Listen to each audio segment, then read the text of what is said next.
এঁচোড়কে যদি ভালোভাবে রান্না করা হয় তবে এই স্বাদ খাসির মাংসের স্বাদকেও হার মানায়। তো বন্ধুরা, আজ আমি শেয়ার করব এঁচোড়ের দুর্দান্ত একটি রেসিপি। আশা করছি আপনাদের ভালো লাগবে। ভিডিওটা ভালো লাগলে প্লিজ লাইক ও সাবস্ক্রাইব করার অনুরোধ রইল। সর্বপ্রথম এঁচোড়ের রেসিপি বানাতে জল গরম হতে দিয়েছি।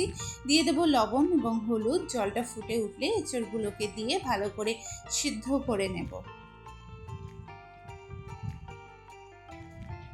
সিদ্ধ করা হয়ে গেলে এঁচোড়টাকে জল থেকে তুলে রাখবো।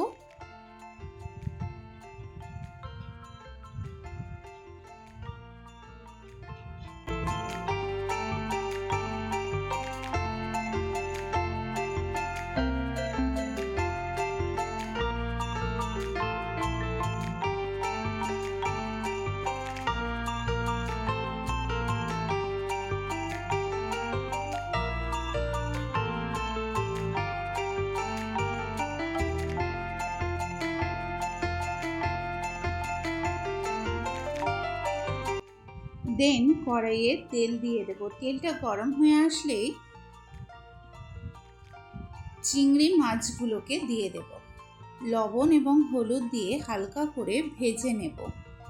চিংড়ি মাছ এখানে বেশি ভাজার কোনো প্রয়োজন নেই। বেশি ভাজলেই কিন্তু চিংড়ি মাছগুলো একটু রাবারি হয়ে যাবে, তবে খেতে কিন্তু ভালো লাগবে না।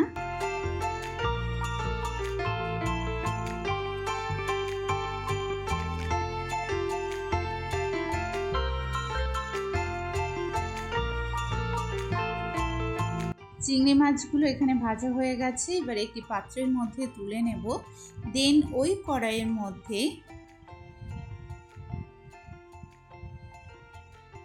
তেল দিয়ে দেব। তেলটা গরম হয়ে আসলেই ফোড়ন দেব। তার জন্য লাগছে একটি তেজপাতা, কালো জিরা এবং দুটি এলাচ।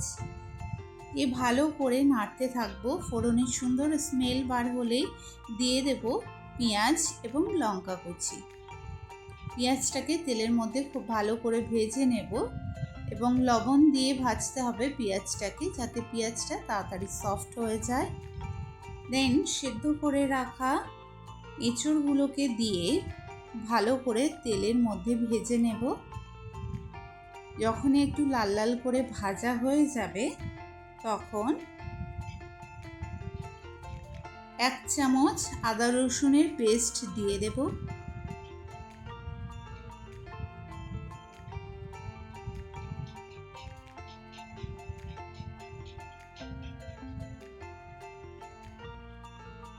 এবং একটু জল দিয়ে ভালো করে পেস্টটিকে কষিয়ে নেব, যাতে করে আদা রসুনের কোনো গন্ধ না থাকে। দেন কিছু শুকনো মশলা অ্যাড করব। তার জন্য লাগছে 1 চামচ লবণ, 1 চামচ হলুদ,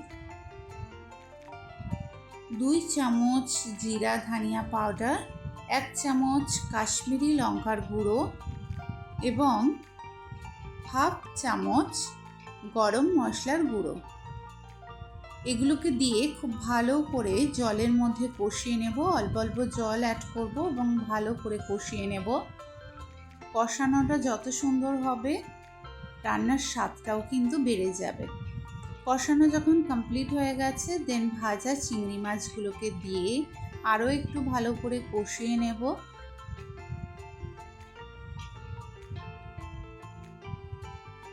এখানে কষানো পুরো কমপ্লিট। জল দিয়ে দেব, দিয়ে 10 মিনিটের জন্য কুক করব। 10 মিনিট পরে ফিরে আসছি বন্ধুরা।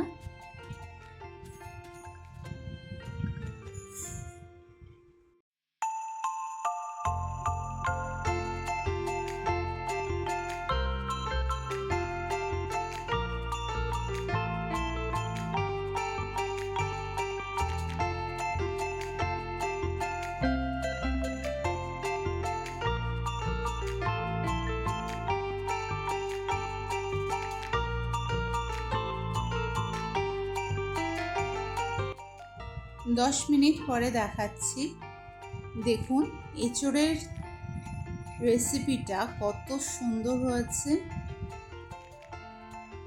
বন্ধুরা একবার এভাবে এঁচোড়টিকে বানিয়ে খেয়ে দেখবেন, দারুণ লাগবে। এটি আপনারা ভাত, রুটি, পরোটা ইত্যাদির সঙ্গে খেতে পারেন। আমার চ্যানেলে এমন সহজ রেসিপি আমি দিয়ে থাকি। আপনাদের যদি ভালো লেগে থাকে তাহলে প্লিজ সাবস্ক্রাইব করে আমার পাশে থাকবেন এবং লাইক করতে ভুলবেন না।